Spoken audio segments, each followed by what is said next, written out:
Hi, this is Valerie from scrappingtherainbow.com and myrainbowcoalition.blogspot.com. This is the third video from my October 3 Scrappy Boys Trio Kit, and today we're going to be making this layout about the first time I went letterboxing. So I'm going to be using this sketch from simplesketches.blogspot.com. And I'm going to start with these pictures that I printed out using my Polaroid Pogo printer. They're about the same size that you would get from the Zinc printer, but that Pogo printer is only around $40. You can find it usually. So I'm going to mat all of those pictures on craft cardstock that didn't come in the kit, but you could use the orange cardstock to mat them too.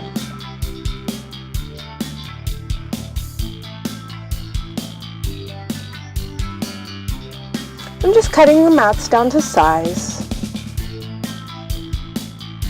And I thought I was going to use all of these photos, but I just couldn't make them work for the layout.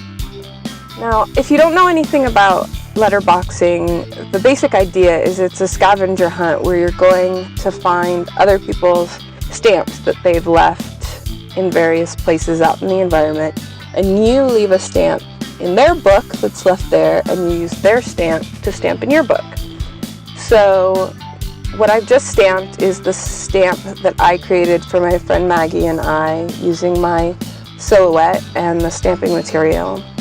And it is a seahorse because we met at a marine science camp longer ago than I'm going to admit.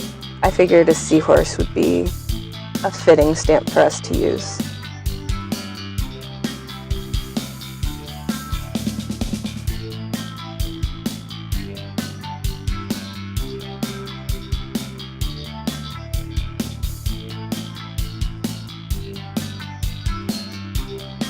So I'm just playing around with these pictures to see how I'm going to set this layout up. I decided to go with this bingo border because, you know, it's a game and bingo's a game, so I thought that that would be a good element to use.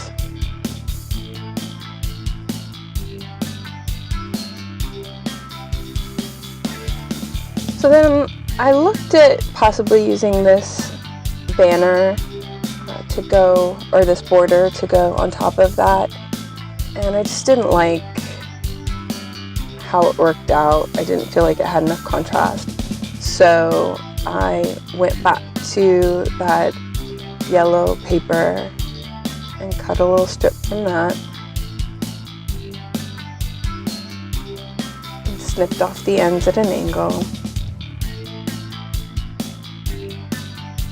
So there are two main parts of the sketch that I'm going to stick with. One is having this set of borders in the middle of the page set on an angle that's going to ground my photos.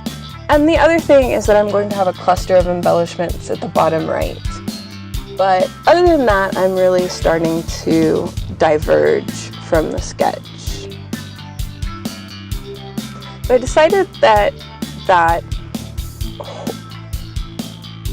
seahorse stamp needed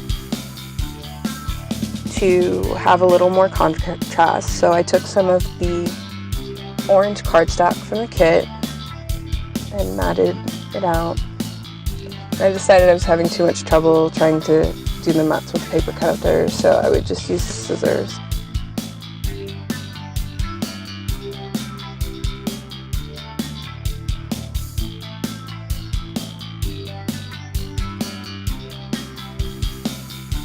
I'm just playing around with the placement of the photos.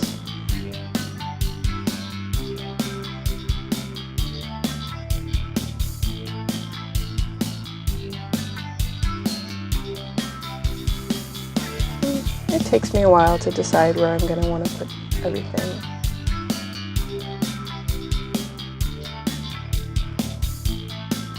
I'm sorry that it's a little low. I'm getting used to this camera setup, so it's taking me a little bit of time to figure out exactly where my layout needs to be while I'm working on it. So now I'm going to go to that cluster of embellishments at the bottom. I already decided to cut the snap from the camera border that I showed earlier.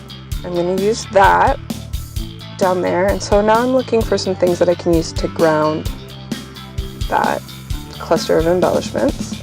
So I start with an orange piece of cardstock. I just cut a strip out of the same thing that I matted the seahorse with. And then I'm going to cut another piece of the yellow.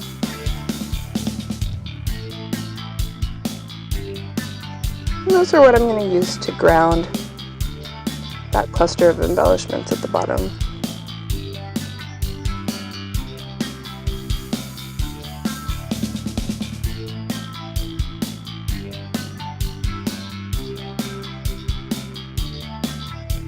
I keep trying to put more pictures on there, and I can't make it work. Now I'm looking for some more things to embellish with, and I found the hearts on this little heart border from the same sheet. I'm going to cut some of the hearts out and use those.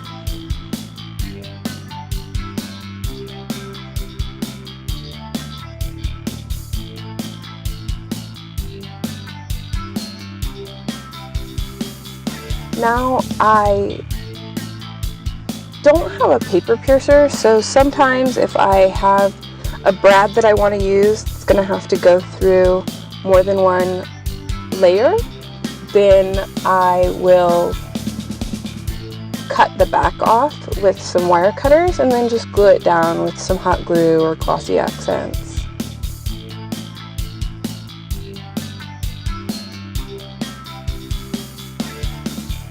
So now I've switched off the camera and then come back to you. I adhered all the elements and started doing my journaling and writing my title. So everything up to this point is handwritten on with a picket fence distress marker. When I got to this point, I still felt like it needed a little bit more embellishment. So I thought about just drawing some little flowers on with my picket fence marker, but I'm not so good at doodling, so I found this flower stamp and I'm just using the distress marker to stamp on this black background.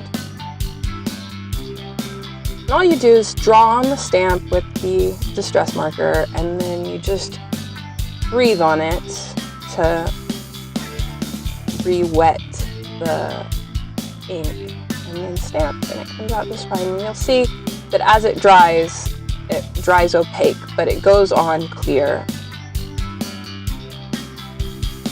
So then I decided to use some more brads from the My Mind's Eye brad set, and I'm just using my pen to pierce the paper. And again, I went ahead and used my pen to pierce the paper because it's just the one layer. If there were more layers, I would snip off the back of the brads. And here's my finished layout. I think it's lots of fun and I really enjoyed making it. So if you want to see more of what I'm doing, head on over to my sites, scrappingtherainbow.com and myrainbowcoalition.blogspot.com, where I have information on scrapbooking, cards, and my colorful life. Thanks for watching!